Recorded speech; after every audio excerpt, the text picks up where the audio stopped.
ఈపీఎఫ్ఓలో కొత్తగా చందాదారులుగా చేరుతున్న వారికి ప్రోత్సాహకాల పంపిణీలో అవరోధాలు ఏర్పడుతూ ఉన్నాయి.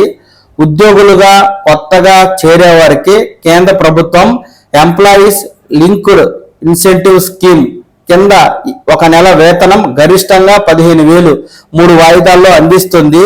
ఇది నేరుగా ఉద్యోగి ఖాతాలోకి ఈపీఎఫ్ఓ అధికారులు అయితే బదిలీ చేస్తారు.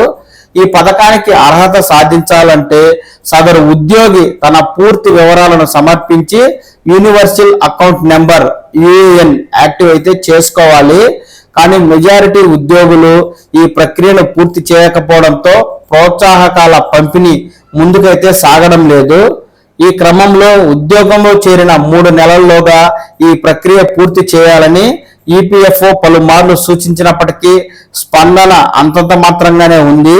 ఈ క్రమంలో ఈఎల్ఐ పథకానికి అర్హత సాధించిన వారు ఈ నెల 15వ తేదీలోగా యూఏఎన్ యాక్టివేషన్, బ్యాంకు ఖాతాను ఆధార్తో సీడింగ్ ప్రక్రియ తప్పకుండా పూర్తి చేయాలని స్పష్టం చేసింది. ఈ మేరకు ఈపీఎఫ్ఓ ప్రధాన కార్యాలయంలోని అదనపు ప్రావిడెంట్ కమిషనర్ అనిల్ ఓకే గారు తాజాగా ఉత్తర్వులను అయితే జారీ చేశారు. ఈడీఎల్ఐ పథకానికి లింకు తప్పనిసరి అటండి.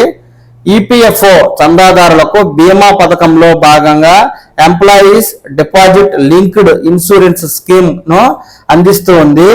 పిఎఫ్ చందాదారుడైన ప్రతి ఉద్యోగి ఈ పథకాన్ని వర్తింపజేస్తారు. వివిధ కారణాలతో ఉద్యోగి మరణిస్తే గరిష్టంగా 7 లక్షల వరకు బీమా డబ్బులు సదరు చందాదారుడి నామినీకి అయితే అందుతాయి. ఈ పథకం కింద పలు క్లెయిమ్లు ఆధార్ సీడింగ్ లేకపోవడం, ఉద్యోగికి సంబంధించిన సరైన వివరాలు లేకపోవడంతో ఎక్కడికక్కడ నిలిచిపోతూ ఉన్నాయి.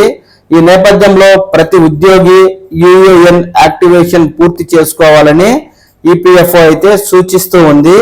అదేవిధంగా ఆధార్ సీడింగ్ ప్రక్రియ సైతం అత్యవసరంగా పూర్తి చేసుకోవాలని అధికారులు అయితే చెప్తూ ఉన్నారు. ఈ నేపథ్యంలో కొత్తగా చేరినటువంటి ఉద్యోగులు తమ యూఏఎన్ యాక్టివేషన్ తో పాటు తమ ఈపీఎఫ్ఓ అకౌంట్ కు తప్పనిసరిగా ఆధార్ నెంబర్ అయితే లింక్ చేసుకోండి.